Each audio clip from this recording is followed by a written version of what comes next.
están? Hola, buenas tardes. Agradecerles que estén acá, que nos hayan regalado una tarde para poder tener una discusión. Y ojalá, Renata y a los organizadores, que esto siga, que no se termine hoy día, que nos vayamos juntando, los que somos, pocos más, da exactamente lo mismo, pero que nos acostumbremos, más que a debatir o a entregar visiones personales, a que hagamos un diálogo de lo que queremos para nuestro partido y sobre todo lo que necesitamos como país. Así que agradecerles eso.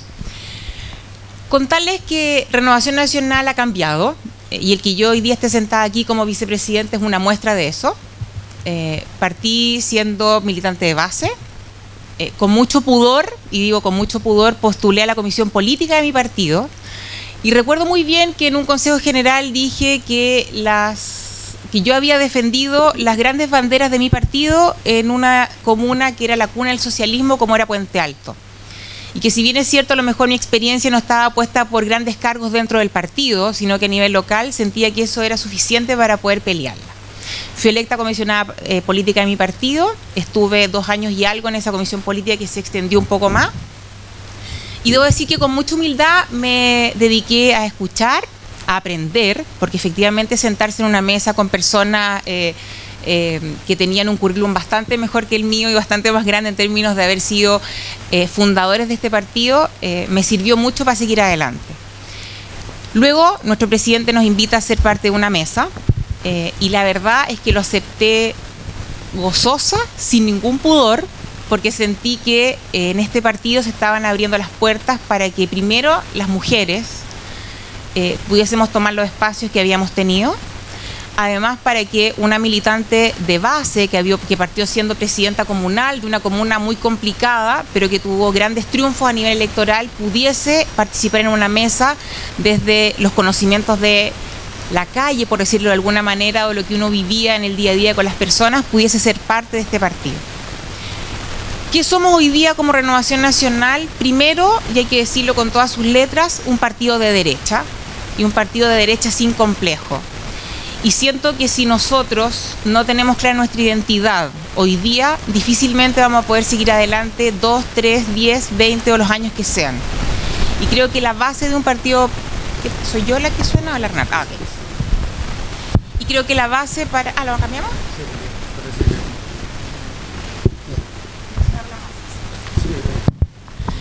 La base para el sustento de un partido político es que sus militantes tengan clara la identidad del partido en el que están.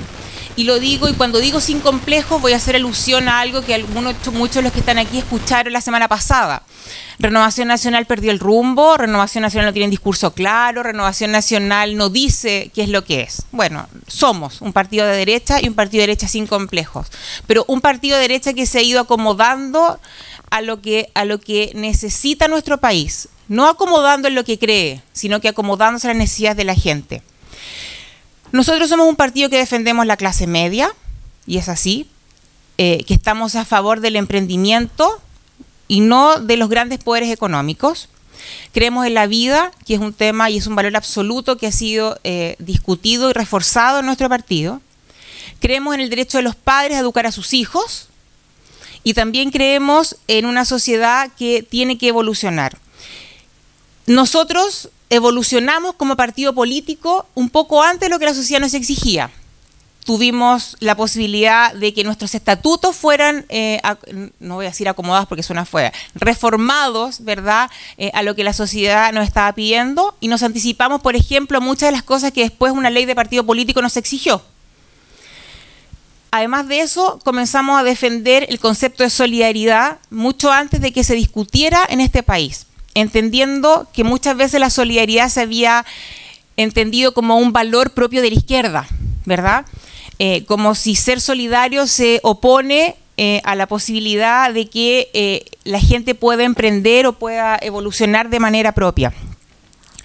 Nosotros entendemos la solidaridad como apoyar a los que más lo necesiten, ¿verdad? Y nunca oponernos a quienes quieran emprender, ¿ya? Nunca vamos a entender, obviamente, la solidaridad si no va junto con la subsidiariedad del Estado. Eso sí tiene que ir para nosotros siempre junto. Y entendemos además el país como una comunidad. Entendemos que cada uno debe ser capaz de tener lo que necesita y el Estado ser capaz de proveerlo. Y hoy día hablemos de cosas concretas. nosotros no nos vamos a oponer a que las personas que tengan la posibilidad de hacerlo tengan un ISAPRE. Sí nos vamos a oponer a que las ISAPRES tengan a lo mejor sus grandes ganancias sin poder ayudar a nadie. Pero sí nos vamos a oponer a que el Estado, que tiene la obligación de poder proveer a las personas de salud digna, no lo hagan. Cuando hoy día, por ejemplo, el Estado o el gobierno de turno es capaz de dejar a 1,7 millones de personas de los sectores más vulnerables de este país sin un hospital, porque no estaban de acuerdo en que la forma de construir el hospital fuese a través de una concesión, creemos que el Estado no está entendiendo lo que la gente necesita. Por lo tanto, yo aspiro a que la gente de nuestro partido, que nuestros parlamentarios sean capaces de defender no solamente de la forma en que las personas tienen lo que necesitan, como por ejemplo en el caso de la salud, y les puedo hablar concretamente del Hospital Sotero del Río, 1.700.000 personas sin hospital, ¿verdad? Pero también es importante que si yo puedo acceder a una clínica o puedo tener un plan de ISAPE, lo tenga. Pero lo que a mí me importa es que quienes no puedan hacerlo tengan acceso a esa salud de calidad y digna. No puede ser que las personas hoy día mueran porque no tienen acceso a la salud. Ese es el Partido Renovación Nacional que yo quiero, un partido que defienda efectivamente a la gente, no de manera populista, cuidado con eso. Nos interesa tener un Partido Renovación Nacional en la calle. Yo les voy a hablar y se los dije desde el principio, no solamente de nuestros principios o de la cosa teórica, que creo que es muy importante, y siento una gran admiración por quienes escriben, discuten y hablan sobre la derecha del país y lo que nosotros necesitamos. Pero Renovación Nacional es un partido político, y los partidos políticos tienen vocación de poder. Y la vocación de poder se traduce en votos. Y los votos llegan cuando las personas tienen algún grado de identificación con lo que nosotros defendemos y con lo que nosotros creemos.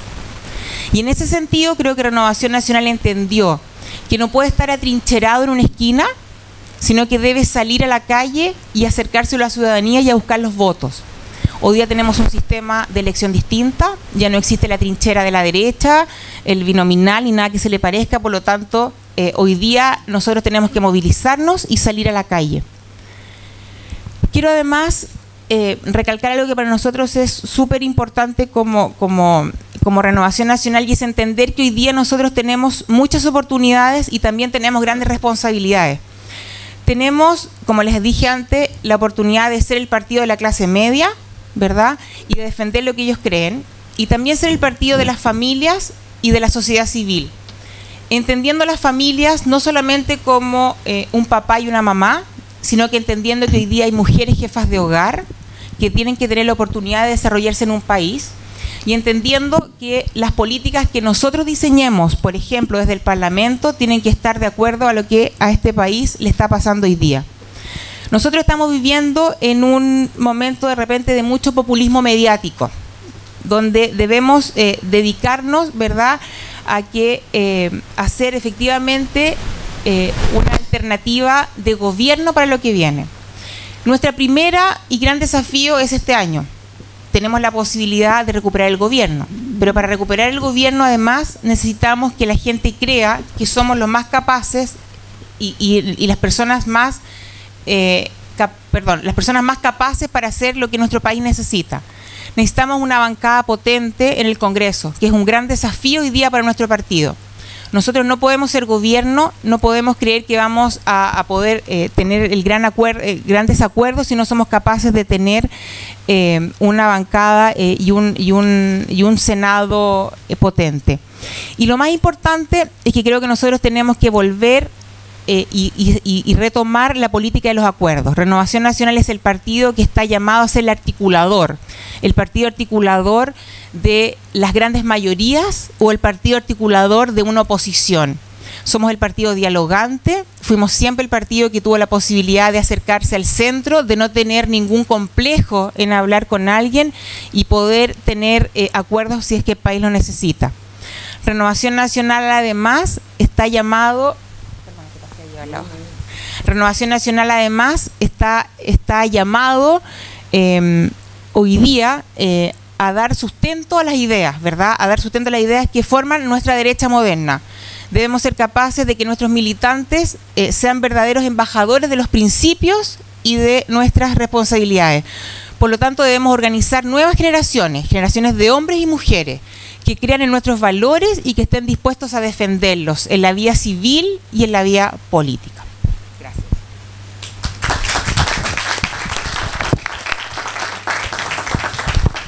Pasamos a Sebastián.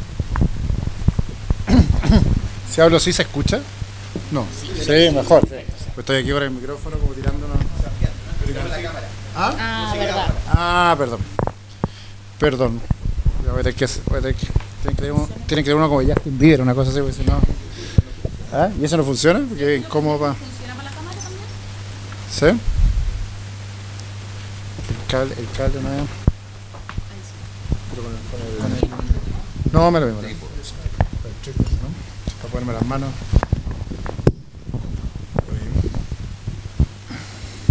Ahí sí. Ya. Parto agradeciendo como toda buena visita y me dio un poco de gracia cuando Roberto Munita, que me invitó, y la Renata a este seminario, me invitaron primero porque soy como una visita acá, miro esto desde afuera, y segundo porque la pregunta de cómo veo Renovación Nacional a 30 años me cuesta mucho, porque me cuesta imaginarme a mí en 30 años, por lo tanto más me cuesta un partido. De hecho, ayer yo tenía un partido y hoy día no, imagínense el vértigo del sistema, ¿ya? Pero me imaginé dos imágenes que les quiero poner en la cabeza antes de entrar a la reflexión más crítica. La primera imagen es que yo soy fanático de una banda que se llama Rolling Stone, que cumplió 50 años hace 4 años más o menos. Y los fui a ver hace un año en el Estadio Nacional con mi papá y mi hijo, y los vi a mi hijo de 6 años y a mi papá igualmente felices, diciendo, mira, lleva 50 años y suena perfecto. De hecho, Mick Jagger está más flaco que yo, baila mejor que yo y canta mejor que yo, sin duda, después de 50 años cantando. Y mi sensación es que era una banda que no importaba el tiempo que pasara, podía seguir siendo actual, sonando bien e interpretando el mundo para mi padre, para mí y para mi hijo. Asimismo me pasó hace un poco con una banda que no lo voy a decir porque más conocía, que la fui a escuchar y sonaba mal. El segundo disco era pésimo y probablemente el gallo estaba más guatón y con más papada que yo. Y tenía 3 años y la banda no tenía ninguna posibilidad de reflotar. No más de 3 años, pero es un cantante que fue muy popular en Chile en los 90. Y uno se pregunta al final y dice, ¿cómo lo hicieron los Rolling Stones para después de 50 años sonar así atractivo y seguir interpretando al mundo? ¿Y cómo lo hizo tan mal otro para hacerlo? Voy a seguir con este ejemplo. Yo fui militante de la democracia cristiana durante 12 años, 13 años. De hecho, aquí hay varios que nos conocimos en la universidad en aquella época, y dejé de participar en esa banda, por decirlo de alguna forma, porque me di cuenta que sonaba mal, que era un partido con 50 años que parecía que tuviera 100. Que lo único que hacían estas reuniones era citar a Frei Montalva y lo que dijo Tomic y lo que dijo Bernardo Leito, líderes muy encomiables para el partido, pero que la verdad poco interpretaban la realidad del mundo actual. Es bonita la reforma agraria o mala reforma agraria, pero creo que no responde a ninguna necesidad concreta de la familia de hoy día, que algo decías tú. Y por lo tanto la reflexión crítica tiene que ver, y eso es lo que quiero desafiar en la pregunta, es cómo seguir sonando bien un partido que ya tiene 30 años y no transformarse más bien en un objeto de culto de algunos gallos que lo siguen escuchando medio fanáticos, que vienen a estos conciertos y les gusta, porque no hay posibilidad que les entre un grupo nuevo, sino que hacerlo sonar bien para sus hijos. Y yo creo que aquí hay algunas claves importantes de la discusión que quiero poner sobre la mesa. Lo primero es que ustedes nacen a la vía pública, igual que todos los partidos que son de la era 80-90, con dilemas de una sociedad que van en franca retirada. Lo primero, y lo quiero decir aquí abierto, siendo visita, el dilema sí, no autoritarismo-democracia, que es un dilema que va en franca retirada y que es útil para que Nicolás Izaguirre diga cada 2 días que cualquier cosa va a hacer volver a la dictadura, pero es inútil para que a mis hijos le haga sentido lo que estamos conversando hoy día. Y ese dilema, que era fundante en la tradición de los partidos que nacen en los 80, hoy día deja de ser suficiente para motivar a alguien que no sea mi abuelo. El segundo gran dilema que tienen los partidos es que se sustentaban en algo que fue esencial en la transición, que era que las grandes instituciones sustentaban la vida en sociedad. Si uno miraba y podía dibujar una mesa de 3 patas, ¿de qué dependía la sociedad chilena? Dependía de la iglesia y del valor moral de la iglesia en todas las dimensiones posibles, dependía del Estado y la política. Yo siempre digo esta anécdota, pero mi mamá usaba poleras de políticos y yo creo que no hay nadie que use una polera mía en la vida porque le daría como vergüenza. De hecho, soy exótico para mi generación en general dedicarme a la política. Y un tercer gran pilar era la empresa, como la dinámica de una especie de superioridad moral que permitía un acuerdo societario. Y estos 3 grandes cuerpos sociales lograron acuerdos relevantes en la transición que permitieron darle gobernabilidad a este país, más allá de la diferencia de autoritarismo-democracia. El problema es que en los 2000 estos 3 grandes pilares empezaron a debilitarse como fortaleza social y a la estabilidad de la sociedad en que vivíamos. El Estado, por los casos de corrupción recientes y pasados, la gente empezó a mirarla con desconfianza, y además por la ineficiencia e ineficacia en general de los servicios que presta, las empresas por los casos de colusión, y finalmente la acumulación de poder continuo de las empresas, y la Iglesia por los casos Caradima, Dixit y otros, pero en el fondo los casos que pusieron en duda su sustento moral. Y cuando a una sociedad se le caen los tres pilares, y los partidos políticos de los 90 fueron construidos en base o en torno a estos tres pilares, empieza un dilema distinto para los partidos, que es cómo se reconvierte. Entonces dejo este primer prolegómeno para ponerlo de alguna forma. Los tres pilares que sustentaron la sociedad de la transición hoy día no están tan estables como antes, y los partidos que sustentaban esos tres pilares, la democracia cristiana defendiendo la Iglesia, la izquierda defendiendo la idea del Estado como un concepto amplio, usted defendiendo la idea de la empresa o el emprendimiento en un tema amplio, pero sí mismo no son suficientes. Yo cuando esto lo digo al otro lado del mesón, cuando veo partido de izquierda, le digo, ustedes me hablan siempre de una especie de superioridad moral del Estado. Es que el Estado lo hace lo mejor, es que los ciudadanos quieren que el Estado lo abastezca. Y mi sensación hacia afuera es que la gente desconfía tanto del Estado como de la empresa para resolver sus problemas. Por lo tanto, no me digas a mí que la solución final, la hago en su campaña, que creo que fue su fracaso, es decir, mira, ¿por qué el Estado tiene que administrar las pensiones? Porque siempre sabemos que lo hace mejor. Y yo pongo en duda en línea, diciendo, mira, perdón, te equivocaste en la campaña, yo que era de ese mundo, porque claramente lo que demostramos es que da lo mismo que lo haga mejor. Lo importante es que se haga y se haga bien. Primer prolegómeno. Segundo prolegómeno. Con la caída de esos pilares gigantescos que sustentaron la política de la transición, viene un devenir, o más bien una diáspora ideológica de los partidos tradicionales o de la estructura tradicional de partidos.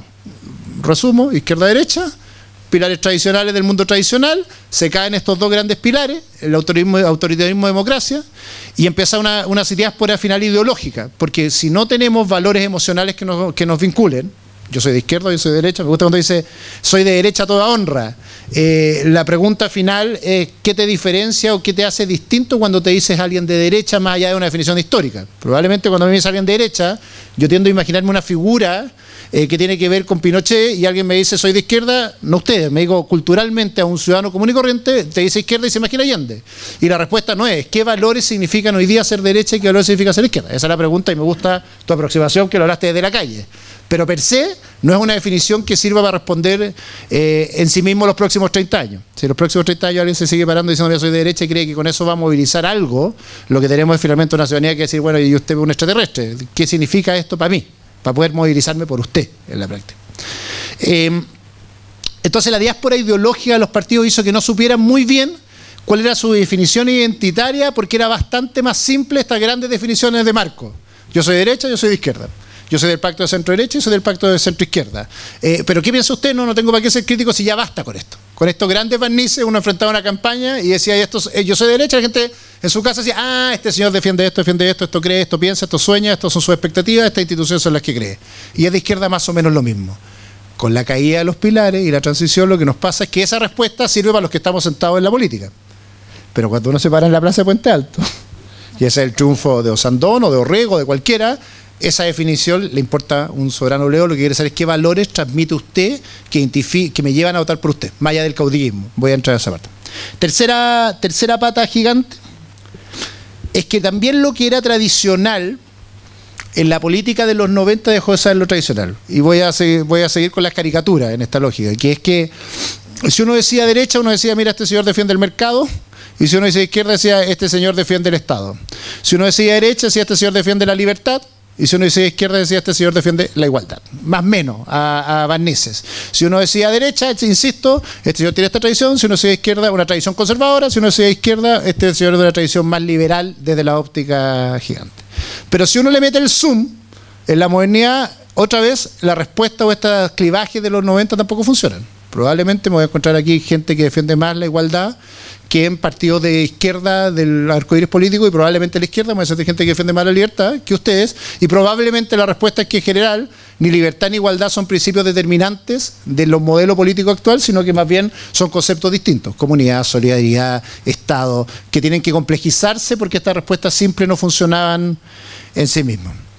Lo mismo pasa con esta diatriba Estado versus mercado. Y lo que uno termina diciendo es, mira, en realidad aquí lo que yo quiero es que el Estado haga bien la pega, que un poco lo que dijiste tú, y que el mercado haga bien la pega y que venga. O sea, no voy a levantar una bandera per se. Dicho Dicho estos tres prolegómenos, para resumirlo, en el fondo se cae el autoritarismo democracia, se caen los pilares que sustentan normalmente la tradición de la sociedad chilena y se caen los marcos ideológicos tradicionales en que se movían los partidos y nos viene una gran incertidumbre a quienes participamos en política. Y esa gran incertidumbre significa, primero, una crisis de desconfianza social respecto a los que participamos en política. Ustedes no están siendo claros en lo que dicen. Y también tiene que ver una crisis, finalmente, de oportunidad de crecimiento de seguir sonando bien los próximos 30 años. Porque no tenemos respuestas hacia adelante, sino más bien sabemos responder muy bien hacia atrás. Yo soy muy amigo de Alejandro San Francisco y imagino lo que les dijo a ustedes. La gran pregunta es que después de eso, ¿qué? ¿O cómo sigo sonando bien hacia adelante?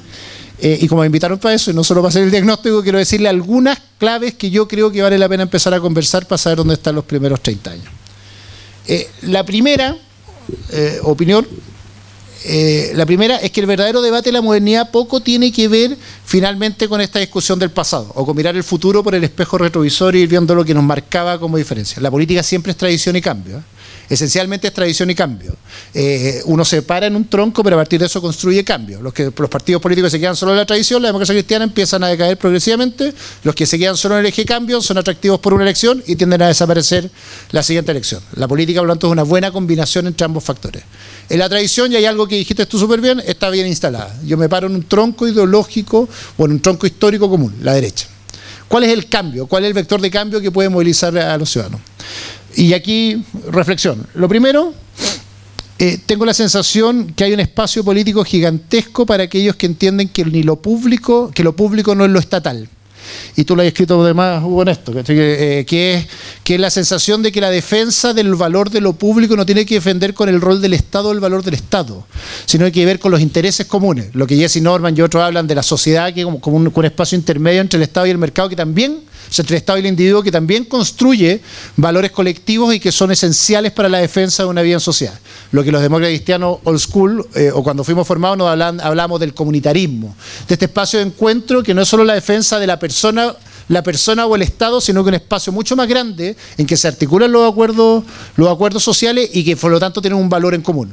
Y eso que suena tan desde arriba es la construcción hasta de las concesiones, es la educación pública, esa es la educación particular subvencionada, son las universidades privadas, que ese espacio que ha sido entregado ideológicamente a la izquierda como un espacio propio, tiene una respuesta distinta que no nosotros defendemos el mercado, sino que finalmente defendemos la sociedad, y esa sociedad en su conjunto significa valores distintos que también consiguen intereses públicos. Por lo tanto, ya no nos paramos solo en la óptica de la defensa del individuo, que es la mirada, diría, de tradición de la derecha, sino que nos paramos de la lógica, tú dijiste, de la solidaridad, pero la lógica del acuerdo en común y la construcción de valores públicos en la sociedad. Primera identidad de donde uno puede instalarse los próximos 30 años. Segunda definición, y a mí esto me da risa porque aquí yo creo que me acerco mucho más a ustedes. Lo que pasa es que cuando dicen derecha a uno le pasa una cosa de mi tradición. Que los valores de la democracia y el mercado triunfaron en el mundo, en general. La modernización capitalista ganó. Y por lo tanto, parece raro porque vivimos en una sociedad en que el conflicto, el debate político es como si hubiera perdido. A mí me pasa eso, voy a una radio y tengo que dar explicaciones. Oye, yo creo en la democracia. No, es que la democracia ha sido injusta, ha generado simetría. No, es que yo creo en el mercado. No, es que el mercado ha sido injusto. Y finalmente termino diciendo, mira, donde hay concentración de poder no hay democracia, donde hay concentración de mercado no hay mercado, hay colusión. Y por lo tanto lo que yo defiendo son ciertos valores universales que compartimos como sociedad y que en los acuerdos de la transición, ustedes, Renovación Nacional, supo correr el cerco lo posible en esto. Fueron los primeros en decir, mira, defendemos la democracia, fueron los primeros en decir, mira, creemos en el mercado, pero el mercado tiene que tener ciertas dosis de solidaridad, ciertas dosis de regulación para funcionar bien. Por lo tanto, ustedes corrieron el cerco lo posible, pero hoy día no son quienes defienden los valores de esto. Insisto, porque la diatriba o la conversación giró hacia el otro lado, hacia el lado de, en realidad, estos proyectos fracasaron. Entonces, el segundo gran vector es que yo creo que la verdadera conversación del futuro es la defensa de la democracia y el mercado en la óptica que fueron creados, que son herramientas de defensa del ciudadano frente al poder del soberano, y por lo tanto, espacios de articulación social, espacios de encuentro económico, espacios de centralización de la toma de las decisiones, y que por lo tanto la defensa implica necesariamente para un partido político como usted saber qué espacios de exclusión tienen esta inversión. Por regla de mayoría no se resuelven grandes valores sociales. Por regla de mercado no se pueden entregar ciertos valores, ciertos bienes que se degradan finalmente con la simple comercialización. Y por lo tanto tenemos que excluirlos como sociedad. Por bienes en el mercado no se deben transar ciertas cosas que creemos que están entregadas a la solidaridad. Y por lo tanto lo que ustedes hacen, o hacemos, y aquí déjeme construir plural, por este gran espacio político que se tiene que construir, es construir un debate que enfrenta un discurso de una izquierda que dice que esto fracasó, sino que más bien levanta principios que tienen que ver con una nueva óptica de lo que defendemos. Pero no es, y cierro la idea acá, la defensa reactiva que siento que han tenido de la cultura de la derecha, que es que nosotros defendemos el mercado y la democracia porque tenemos que defender a las empresas. No, lo defendemos porque ahí es donde la libertad del individuo se manifiesta de la mejor forma posible. Prefiero miles de personas decidiendo cuál es el precio de un clavo y de qué tamaño es el clavo que un burócrata decidiendo cuántos clavos se producen y a qué precio se venden. Y eso no hay nada más libertario, pero también democrático que esa defensa. Y después viene la segunda conversión. Pero no quiero que ese mercado defina cuánto vale el trasplante del corazón o un órgano, porque termina degradando la solidaridad que está en el trasplante de órganos. Por lo tanto, ese espacio está excluido. Quiero que me entiendan, pero creo que ahí hay valores para defender hacia adelante.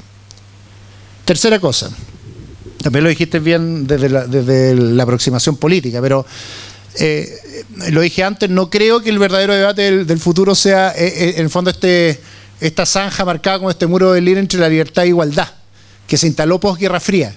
Que la sensación es que en realidad había un mundo cultural de derecha que decía yo defiendo la libertad y había un mundo cultural de izquierda que defendía la igualdad. Ya dije que había desaparecido.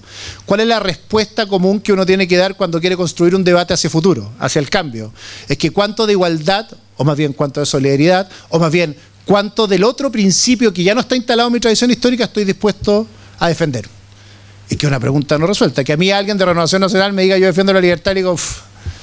La gran pregunta es ¿qué tipo de derecha tenemos que entiende que la inclusión es necesaria para el desarrollo? O para la igualación finalmente, o para por el acceso a una igualdad democrática de desarrollo futuro de los chilenos. Y esa es finalmente la novedad en el discurso. Eso es Mick Jagger bailando arriba de la mesa, es diciendo, bueno, ok, no me toqué el mismo disco antes. ¿Cuál es tu novedad en el frente? Y finalmente, y aquí la aproximación, es qué grados... o cuál es mi aproximación al tema de la inclusión y la igualdad que me diferencia de la cultura izquierda, pero que también me permite instalar un debate distinto. Cuarto punto de reflexión. Me gusta mucho la idea de los 37.000 militantes, me sedujo, pero también me cuestionó, ¿eh? No, porque tiene que ver finalmente, sobre todo cuando no llegué en una, o sea, cuando yo no lo alcancé, entonces envidia, o no lo sé todavía, estoy a pelear hasta el final. La idea de los conflictos cotidianos. Hay un sociólogo que fundó la Escuela de Sociología en la Católica, Roger Beckemans, que hablaba que la política tenía tres líneas particulares de aproximación. Una grande, que era la doctrina, que eran estos grandes principios que subyacen finalmente a la actividad política, una bajada más al mundo concreto, que era la ideología, que era la aproximación concreta al mundo actual, que más o menos lo que le estoy diciendo ahora, y una tercera que era la acción política concreta. Y más encima nos desafiaba a los políticos diciendo, mira, los políticos somos secos para movernos en esto, en el espacio de la ideología o la doctrina, pero muy malos para traerlo a acción política concreta. Y normalmente los partidos hemos sido mucho menos efectivos en esa traducción.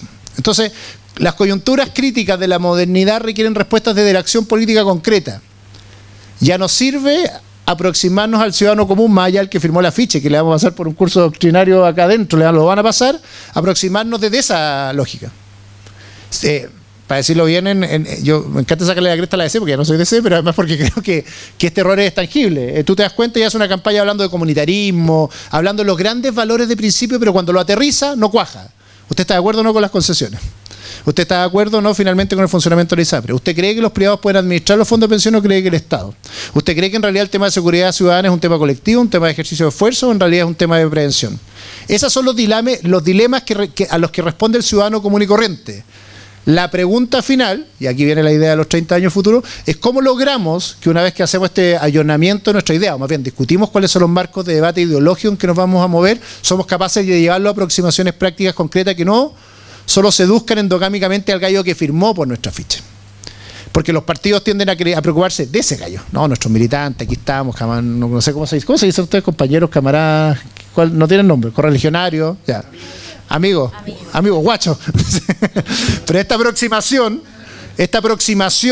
funciona acá, pero en la segunda órbita o en el segundo círculo concéntrico requiere acción política concreta, que no es programas, que no son listas de supermercados, que es lo que creo que lee muy mal la campaña de Piñera u otras campañas, que terminan haciendo listas de supermercados.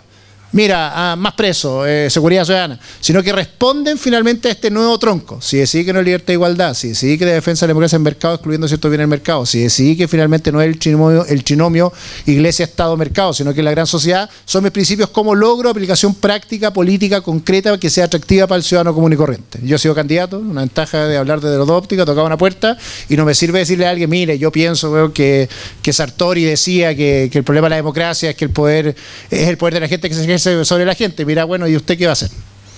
Y la respuesta tiene que ver con esto, pero tiene que tener una conexión con lo otro, para que cuando lo digas tú, esté conectado con el señor de Renovación Nacional de allá, que va a Purranque, candidato, con el que está en la prensa hablando de ustedes, y con el otro hacia adelante. Eso hace que la banda suene bien, que no sea solo una aproximación desde la lista del supermercado. Algo, voy a ser bien honesto, algo parece disonante en el debate interno hoy día de la centro-derecha a partir de las primarias en ese ruido. La banda suena media porque no me cuadra que haya un discurso uniforme con aproximaciones cercanas. A mí no me gusta el Frente Amplio, ya lo he dicho bien evidentemente, pero me pasa que el Frente Amplio suena un poquito mejor. O sea, yo envidio ciertas cosas que han hecho, la solidaridad para inscribir Revolución Democrática, la armonía en lo que están proponiendo, creo que están en el planeta Melmac, pero lo hacen armónicamente y suenan bien y además tienen acción política concreta. Cuando Beatriz Sánchez dice no apagar el CAE, que es una aberración de la lógica de políticas públicas, sí me suena coherente que ella lo diga, porque tiene algo arriba que lo afirma en esta lógica. Ya no me acuerdo. Cierro acá y de ahí para abrir el debate y la conversación. Vuelvo a la imagen de Mick Jagger, perdón ser majadero con esto, pero mi sensación es que los partidos políticos están en una etapa en que mueren los tradicionales o son capaces de sobrevivir. Que la política chilena va a migrar necesariamente a una política mucho más parecida a los 4 cuartos, con populismo de izquierda, con populismo de derecha, con una centro derecha y una centro izquierda más activa. Mi sueño es que normalmente este centro derecha y esta centro izquierda confluyan en un proyecto político y que lo diferencie estos populismos de izquierda y derecha. Voy a ser bien así franco, no sé si son ustedes, en sus definiciones, pero creo que ahí está la aproximación política, porque ahí es donde nos encontramos. No desconfiamos del estado del mercado, no desconfiamos ni de la libertad ni de la igualdad, no desconfiamos ni de la persona, creemos que la sociedad es el espacio articular, por lo tanto uno empieza a encontrar un espacio de articulación política que hace que las distancias se acorten a este pedazo. La gran pregunta en los próximos 30 años para que esto funcione es efectivamente si vamos a definir que la política es de 4 cuartos, entendiendo que la política actual es como un tablero que tiraron hacia el cielo y está girando y no sabemos qué piezas van a quedar paradas en las próximas 8 elecciones. No sé si me lo entienden, pero el cambio del voto voluntario más el fin del sistema binominal hace que todas las reglas que nosotros conocíamos de la elección de los candidatos van a cambiar diametralmente. La pregunta es si uno va a quedar parado en esta dinámica, en una dinámica de 4 cuartos, de 2 mitades, de 3 tercios, y cuáles son mis aproximaciones ideológicas que me van a permitir llegar a eso. Lo que no creo, vuelvo a pegarle a mi expertise, es la tesis de los caminos propios. Y eso vale para usted y vale para mí. Lo único que no va a pasar en la política chilena en los próximos 30 años es que vamos a tener partidos hegemónicos como lo fueron en los 90, o sea, en los 60 en la democracia cristiana, sino que vamos a tener que construir grandes mayorías a través del sistema proporcional. Entonces, esta reflexión de los espacios de encuentro ideológico y de acción política van a ser determinantes para decidir quiénes no solo sobreviven en el futuro, sino quienes gobiernan en los próximos 30 años en Chile y cambian la sociedad como la conocemos. Y esa pregunta yo creo es la que uno se tiene que hacer cuando participa en política. Gracias. Muchas gracias, Sebastián. Pasamos a Hugo. Gracias. Bueno, primero quería agradecerles por su atención, por la invitación, por estar aquí y darse un tiempo para reflexionar sobre los próximos 30 años. Es difícil, sí, yo comparto que es difícil pensar a tan largo plazo, pero es necesario. Es como una especie de juicio de la historia. Si uno mira 30 años atrás, nadie hubiera pensado probablemente cómo estamos mirando hoy día esos 30 años que pasaron. Cambiaron muchas cosas y la política de los 90 hoy es vista sobre todo por la gente más joven, por los movimientos juveniles, por los nuevos movimientos que emergen, de una manera que probablemente los políticos de la transición no se imaginaron, que Lagos al menos no se imaginó, por ejemplo. 30 años más son como un desafío, hacer un ejercicio de autorreflexión. ¿Cómo nos van a ver las generaciones del futuro, los historiadores del futuro?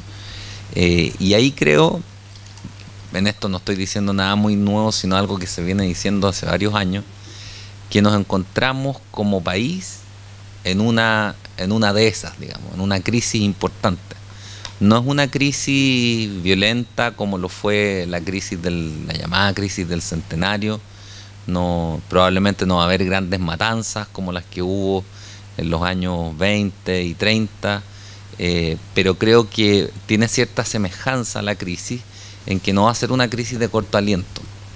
Partió un año 2006, 2011, y debiera durar bastantes años. Yo no creo que el triunfo de Sebastián Piñera, que es lo más probable, así como están las cosas, vaya a alterar mucho este curso histórico de los acontecimientos, sino que tenemos, al contrario, un desafío que probablemente empiece el primer día de gobierno.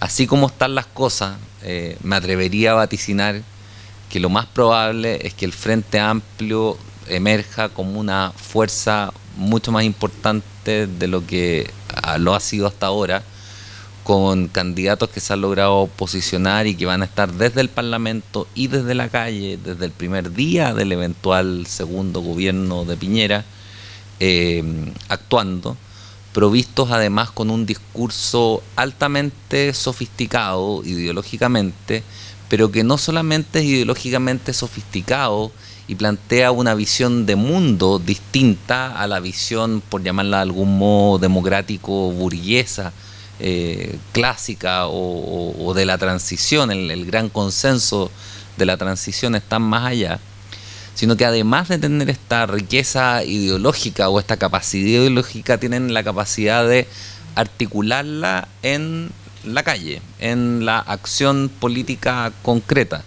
O sea, tienen, por decirlo así, bien armada la cadena de producción política, que va desde el trabajo en la calle, pasando por el trabajo partidista, por el trabajo parlamentario, municipal, hasta los centros de estudio y hasta los intelectuales o personas más ligadas al mundo académico. Entonces, en ese sentido, creo que efectivamente la política a la que estábamos acostumbrados va a cambiar, porque hay una crisis epocal, hay un cierto malestar. Cuán hondo sea es asunto que le corresponde investigar a los especialistas, pero hay señales preocupantes como son, y que son evidentes por lo demás, la baja participación, la baja satisfacción con la esfera pública, a pesar de que hay mucha satisfacción con las vidas privadas de las personas, como revelan distintos estudios. En estos son más o menos contestes los distintos estudios. Y eso acompañado, digo, de una izquierda que se ha fortalecido por la banda izquierda. En paralelo, y para no quiero parecer demasiado pesimista, pero quiero partir con la parte complicada del asunto, porque se trata de 30 años, no se trata de menos. Así que se trata de un ejercicio que también tiene que lograr mirar los problemas a los que nos enfrentamos. Al escenario se agrega lo que varios hemos venido diagnosticando como una crisis ideológica de la centroderecha o de la derecha, o como queramos llamarla, y que tiene que ver con que el discurso de lo que ha sido la derecha tradicional de la transición es un discurso que se simplificó mucho. Se simplificó mucho porque se concentró específicamente, o su fortaleza estuvo en el ámbito económico, donde efectivamente la derecha ejerció una cierta hegemonía. Muchas personas tuvieron la suerte de irse a estudiar a buenas universidades, principalmente a Chicago, y a partir de ahí articular, y apoyados por circunstancias extraordinarias como eran las de la dictadura, desarrollar un modelo económico.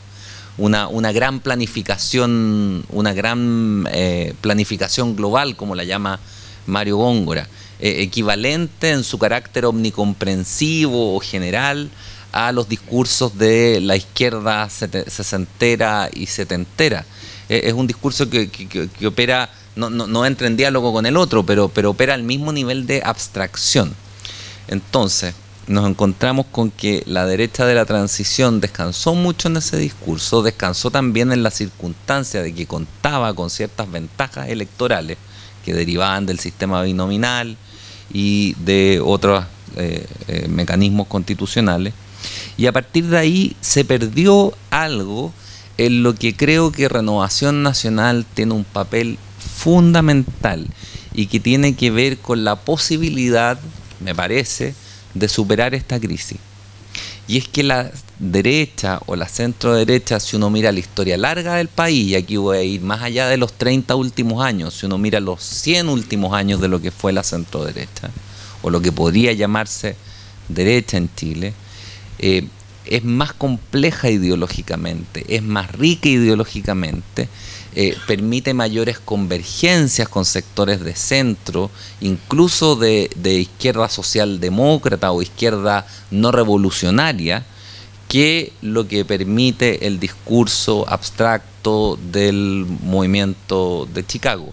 No estoy diciendo con esto que haya que hacer tripas corazón y eliminar ese tipo de discurso. Creo que hay un aporte si uno lee el libro de Rolf Luthers, por ejemplo, que está preparando, o su teoría sobre la evolución histórica de la economía chilena, es un gran aporte. Hay un acervo ahí de conocimientos que es importante, pero que hay que complementarlo, porque aquí al final estamos en política, no estamos en economía. La economía es una parte importante, pero al final la economía no puede conducir el discurso político, sino que el discurso político debe ser el que está por sobre el discurso económico. Se trata de convencer a personas y de entrar en discusiones sobre la manera en que queremos vivir en general, en que queremos constituir los vecindarios, en que queremos entrar en relaciones con otros, en que queremos también entender las formas de participación y cómo nos encontramos, cómo armamos un país, cómo integramos a las regiones, etcétera, que son asuntos que tienen implicancias económicas o tienen efectos económicos, pero que no son económicos. Son acerca de cómo vivir una vida con sentido, en último término. Entonces, aquí creo cómo uno podría decir, cómo uno podría encontrar una salida a esta crisis del país, que digo, no va a ser de corto aliento, y que viene acompañada de una crisis ideológica en la centro derecha, que se ha cargado, a mi juicio, excesivamente a un discurso muy simple, o de activismo y listas de supermercado, o un discurso sofisticado pero puramente económico. Creo que la recuperación de las tradiciones de la centroderecha y de esa larga historia o historia larga del sector permite contribuir a enriquecer la capacidad de comprender la realidad de una manera más compleja, menos simplista, más sofisticada, que nos permita entrar de nuevo a calar hondo en los vecindarios, a entrar de nuevo con pertinencia y con herramientas conceptuales e ideológicas sofisticadas al nivel que son las de la izquierda, digamos, las que tiene en este momento la izquierda, y reconstituir el entramado conceptual que teníamos. En un ejercicio que hice en un libro que escribí tiempo atrás, claro, sobre la crisis de la derecha en esta época, me atreví a distinguir 4 tradiciones de la centroderecha. Y por eso digo que Renovación Nacional es tan importante, porque me parece que de alguna manera todas están encarnadas aquí. En Renovación Nacional, a diferencia de la UDI, que tiene otras fortalezas, pero también un discurso mucho más monocorde, sobre todo en los orígenes, en Renovación Nacional están reconocidas de algún modo esas 4 tradiciones. Y al menos veo yo en ciertos movimientos nuevos que están emergiendo en las universidades y al alero de Chile Vamos, que estas tradiciones están volviendo a aparecer. Uno podría distinguir, y me hago como un monito, uno podría hacerse, digamos, a partir de 2 ejes. Si uno hace un eje laico y cristiano, que son dos corrientes de pensamiento que existen en la centro derecha, una corriente más cristiana y otra laica, por un lado, y otro eje en donde se distinga un grupo más liberal y otro más popular o conservador o como queramos llamarlo. Uno podría distinguir 4 grupos.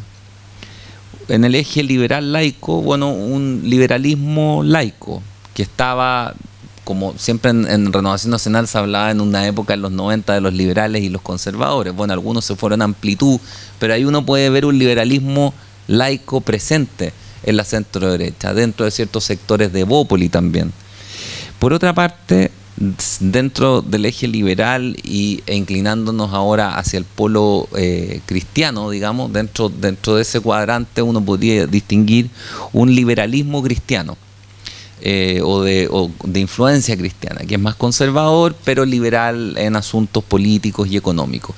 Y ese está muy bien asentado aquí, pero especialmente en la UDI, es lo que ha sido tradicionalmente la UDI, lo que se ha llamado el Chicago gremialismo, digamos, es liberalismo económico y una posición cristiana, pero no un cristianismo social, sino que mucho más partidario de la economía de libre mercado, a veces sin demasiados matices. Si uno se va al sector laico y popular, uno puede encontrar un pensamiento nacional.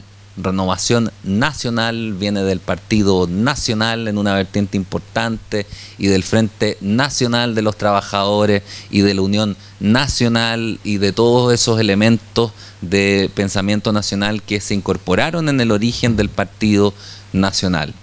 Bueno, esa es una tradición de pensamiento que tiene larga data en Chile y probablemente parte de los pensadores más importantes de la centroderecha del pasado pertenecen a esa tradición. Ahí está un Francisco Antonio Encina, un Mario Góngora, un Alberto Edwards, quizás los más grandes historiadores del siglo XX se dejan incluir en esa tradición y no vale la pena renunciar a un tal acervo si es que es probablemente el más sofisticado ideológicamente de la centroderecha. Y por último, dentro del grupo más popular y cristiano se deja discernir un pensamiento social cristiano. Yo lo ligo hoy día a grupos como Solidaridad, Idea País, en la Católica Solidaridad, y están expandiéndose a otras universidades, pero también tiene creciente presencia en toda la centroderecha, está irradiando. Y aquí quiero hacer una aclaración, porque me parece que estas 4 tradiciones hay que entenderlas como un acervo que enriquece la discusión.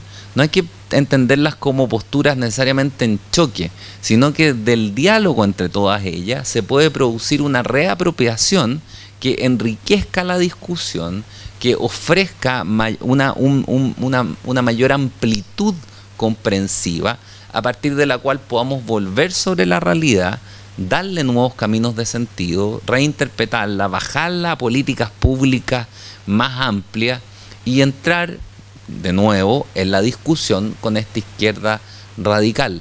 Creo que el malestar del país podría tener mejor salida a partir de una discusión productiva de estas 4 tradiciones que se expresara en políticas públicas y que entrara en el debate con la izquierda.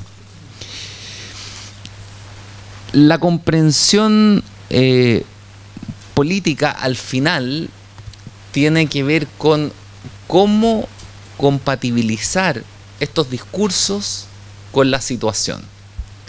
Y hemos visto, y así parece ser, que el Chile de hoy está cambiando. Entonces, si el Chile de hoy está cambiando, ¿cómo entenderlo mejor? Bueno, una posibilidad de hacer encuestas y ahí están los especialistas, pero además de hacer las encuestas hay que interpretar lo que está pasando, hay que auscultar lo que está ocurriendo para ofrecerle a esa realidad que siempre irrumpe de manera novedosa caminos de sentido, caminos de plenitud. Y es allí, justo en ese momento, donde los discursos simplistas, me parece, no sirven.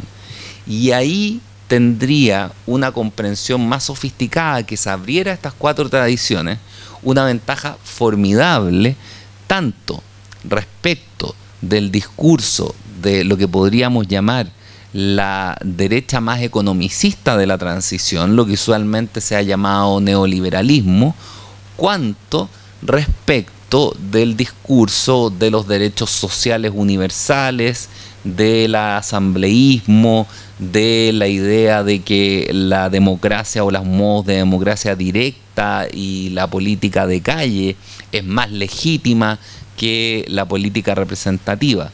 O sea, tanto respecto de las abstracciones que tuvo en el pasado cierta derecha, cuanto respecto de los discursos más abstractos de cierta izquierda, un discurso que se abriera a toda la riqueza de las tradiciones de la centroderecha y que desde ahí realizara una comprensión cercana a la realidad, podría recuperar eso que la derecha tuvo en el pasado más remoto y que la hizo un sector políticamente relevante a lo largo de todo el siglo XX y no necesariamente como un sector deslegitimado, políticamente estigmatizado, políticamente hasta cierto punto en ciertos momentos retrógrado, sino tomar una cierta vanguardia en la discusión.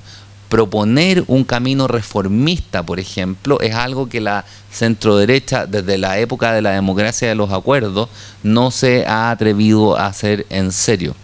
Y reformas de lista de supermercado, como se plantean, o sea, reformas de políticas públicas, no son las grandes reformas que necesita en este momento el país, cuando efectivamente vemos que el Estado necesita una gran modernización, que las regiones necesitan una gran reforma. No se sostiene el sistema de reforma de regiones que tenemos hoy día, donde las provincias están agrupadas en 15 y quieren más regiones. Dividir es debilitar. Así dice la canción de Los Prisioneros.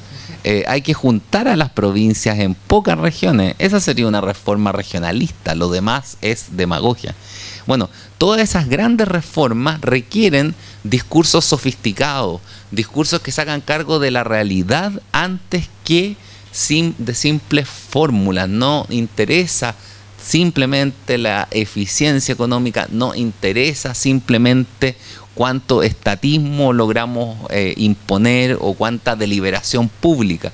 Se trata de lograr recuperar una vida comunitaria, una vida social que se nutra de discursos, que se institucionalice, que se articule institucionalmente. Pero para eso se necesita lograr esta reforma en el interior de la derecha y que está teniendo lugar. Ahora, digo que podría haber parecido pesimista y puedo parecer pesimista, pero creo que se han dado pasos importantes. Se han dado pasos importantes en el sentido de que ha habido una labor de revisión expresada en libros, expresada en columnas de opinión, expresada en seminarios, expresada en una creciente cultura de encuentros como este, expresada también en documentos, en la convocatoria política aprobada por todos los partidos de Chile Vamos, en el llamado Manifiesto por la República que impulsaron los senadores Larraín y Alamán. O sea, creo que hay luces que permiten avisorar que el panorama se está abriendo, que la centroderecha está ampliando sus capacidades comprensivas, que de esta crisis ideológica en la que se encontraba viene saliendo. Por último, diría esto: ¿cómo veo a una centroderecha con capacidad eficaz para los próximos 30 años? No solo para Renovación Nacional, sino que en general para la centroderecha vale esto. Creo que hay dos principios que serían relevantes poner delante a partir de esta actitud comprensiva a la que me he estado refiriendo. Un primer principio es el principio republicano. Hoy día hay por el lado izquierdo una izquierda que no pone atención suficiente o cuidado suficiente a la importancia de la república, entendida en el sentido clásico de un Montesquieu o de un Kant, como la idea de la separación de los poderes, del respeto por las instituciones, del respeto por la ley. Es importante valorar políticamente la república por sobre la revolución, en el sentido de que es la república la mejor garantía política de la libertad. Hablar de la libertad suena a hueco o a sospecha de que estamos defendiendo intereses económicos, sino hablamos de república. Lo que interesa es la libertad, y la libertad se defiende políticamente con la idea de república. El republicanismo incluye también la división del poder entre el Estado y la sociedad, no solo al interior del Estado, también entre el Estado y la sociedad. Y dentro del mercado también.